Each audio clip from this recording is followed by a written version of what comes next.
गृहमन्त्री सुदन गुरुङको भर्खरै आयो यस्तो सूचना। ज्येष्ठ नागरिकमाथि अभद्र व्यवहार गर्ने युवा पक्राउ।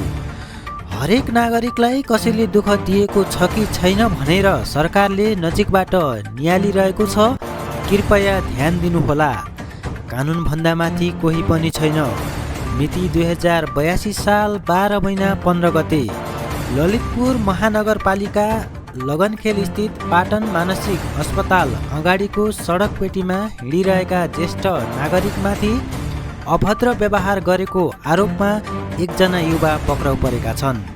पक्राउ पर्नेमा जिल्ला ललितपुर गोदावरी नगरपालिका वडा नम्बर 10 टाखेल भन्ने 30 वर्षीय रामशरण शर्मा बजागाई आरबी शर्मा रहेका छन्। उनलाई नियन्त्रणमा लिई थप अनुसन्धानका लागि जिल्ला प्रहरी परिसर ललितपुरमा राखिएको छ भन्दै भर्खरै सुदन गुरुङले आफ्नो सामाजिक सञ्जालमा लेख्नु भएको छ।